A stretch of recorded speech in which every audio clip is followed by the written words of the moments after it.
നമ്മുടെ സംസ്ഥാന രാഷ്ട്രീയത്തിൽ കോൺഗ്രസ് ചെന്നപ്പെട്ടിരിക്കുന്ന ഒരു ഗതികെട്ട അവസ്ഥയുണ്ട്. ഭാവി കേരളത്തിൻ്റെ നേതാവായിട്ട് അവർ പ്രഖ്യാപിച്ച് ചുമന്നുകൊണ്ട് വന്ന 80 വയസ്സുകാരനായിട്ടുള്ള കേരളത്തിൻ്റെ മുഖ്യമന്ത്രി പിണറായി വിജയനെ എടോ വിജയ എന്ന് വിളിക്കാൻ കഴിയുന്ന തരത്തിൽ അവർ വളർത്തിക്കൊണ്ടുവന്ന കോൺഗ്രസിൻ്റെ ഒരു രാഷ്ട്രീയ നേതാവിനെ സംബന്ധിച്ച് ഉയർന്നു വന്ന ആക്ഷേപങ്ങളും ആരോപണങ്ങളും അത് നമ്മുടെ സംസ്ഥാനത്തിൻ്റെ തന്നെ ചരിത്രത്തിൽ ഒരിക്കലും ഉണ്ടായിട്ടില്ലാത്ത വിധത്തിലുള്ള ആക്ഷേപങ്ങളാണ്. ആരെയെങ്കിലും ഒന്ന് ഫോൺ ചെയ്തെന്നോ ആരോടെങ്കിലും ഒരു കൊച്ചു വർത്തമാനം പറഞ്ഞുവെന്നോ ഉള്ള വിഷയമല്ല യഥാർത്ഥത്തിൽ നമ്മുടെ സംസ്ഥാനത്ത് കോൺഗ്രസിൻ്റെ നേതാക്കന്മാർക്കെതിരെ ഉയർന്നു വന്നിരിക്കുന്നത്. വിശേഷിച്ച് ഒരു പ്രധാനപ്പെട്ട നേതാവിനെതിരെ പെൺകുട്ടികളെ പ്രലോഭിപ്പിക്കുക, അവരെ കല്യാണം കഴിക്കാം എന്ന് വാഗ്ദാനം കൊടുക്കുക, എന്നിട്ട് അവരെ ശാരീരികമായി ഉപയോഗിക്കുക, ഗർഭിണികളാകുമ്പോൾ അവരെ അബോർഷന് നിർബന്ധിക്കുക, അബോർഷൻ ചെയ്തില്ല എന്നുണ്ടെങ്കിൽ കൊല്ലുമെന്ന് ഭീഷണിപ്പെടുത്തുക. അങ്ങനെ ഒരു കൊടും ക്രിമിനലായി മാറിയ ഒരു രാഷ്ട്രീയ നേതാവിൻ്റെ മുഖം വെളുപ്പിക്കുന്നതിന് വേണ്ടി കോൺഗ്രസ് നടത്തിയ ഒരു ഗൂഢാലോചനയുടെ ഭാഗമാണ് ഇന്ന് രാവിലെയോ എപ്പോഴോ റിപ്പോർട്ടർ ചാനൽ ബ്രേക്കിംഗ് ന്യൂസായിട്ട് പുറത്തുവിട്ട് വരുമെന്ന് പറയുന്നത്. ഞാനതിൻ്റെ ഉള്ളടക്കത്തിലേക്ക് കിടക്കുന്നില്ല. കാരണം ഇതിനു മുമ്പ് ഞാൻ ആക്ഷേപം വന്ന സന്ദർഭത്തിൽ തന്നെ അതിൻ്റെ തൊട്ടടുത്ത ദിവസം തന്നെ ഞാൻ മാധ്യമങ്ങളോട് കാര്യങ്ങൾ വിശദീകരിച്ചതാണ്. മാധ്യമങ്ങൾ അത് മനസ്സിലാക്കിയതാണ്. ഒരുപക്ഷെ മാധ്യമങ്ങൾ അതിനെക്കുറിച്ച് സ്വാഭാവികമായിട്ടും അന്വേഷിച്ചിട്ടുണ്ടാകുമെന്ന് ഞാൻ കരുതുകയാണ്. അതോടുകൂടി അത് അവസാനിച്ചൊരു വിഷയമാണ്.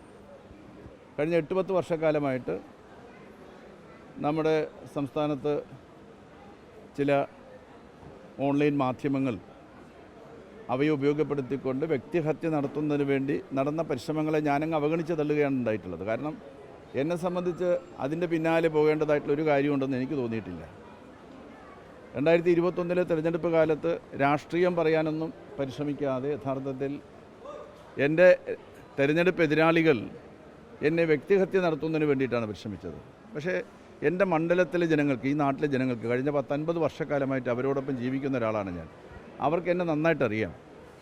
അതുകൊണ്ടാണ് 16-ൽ 7000 വോട്ടിൻ്റെ ഭൂരിപക്ഷമെങ്കിൽ ഏതാണ്ട് അഗ്നിശുദ്ധി വരുത്തുന്ന മട്ടിൽ 25,000 വോട്ടിൻ്റെ ഭൂരിപക്ഷത്തിന് ഈ കഴിഞ്ഞ തെരഞ്ഞെടുപ്പ് എനിക്ക് വിജയിക്കാൻ സാധിച്ചത്. അവിടെ അവസാനിച്ചതാണ് വിഷയം എന്ന് പറയുന്നത്. ഇപ്പോൾ ഈ കൊടും ക്രിമിനലിനെ എങ്ങനെ സാമാന്യവൽക്കരിക്കാം, അദ്ദേഹത്തിൻ്റെ ഈ നീച പ്രവൃത്തികളെ എങ്ങനെ നിസ്സാരവൽക്കരിക്കാം, അതിനെന്താണ് ഒരു വഴി?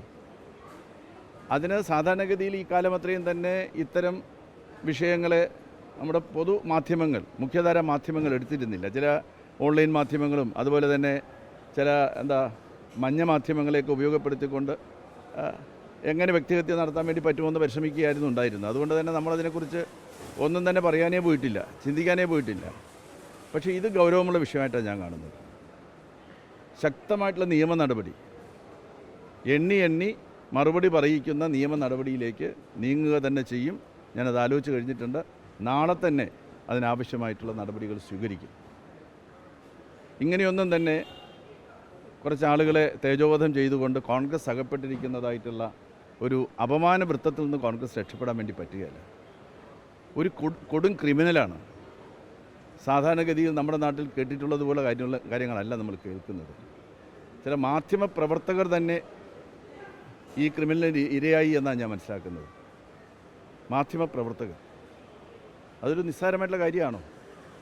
അപ്പോൾ അതുകൊണ്ട് ഇന്നിപ്പോൾ ഇതിനെ ഒന്ന് സജീവമാക്കി നിർത്താനും അല്ലെങ്കിൽ പുതിയ ചർച്ച ഓപ്പൺ ചെയ്യാനും അല്ലെങ്കിൽ അതിനെ വഴിതിരിച്ച് വിടാനുമുള്ള കേവലമായിട്ടുള്ള പരിശ്രമം മാത്രമായിട്ട് ഞാനിതിനെ കാണുന്നുള്ളൂ. ഒട്ടും തന്നെ ഗൗരവത്തോടുകൂടി കാണുന്നില്ല. പക്ഷേ ഈ ആക്ഷേപം ഉന്നയിച്ച നേതാവിനെതിരെ നിയമ നടപടികളുമായിട്ട് ഞാൻ മുന്നോട്ട് പോകും.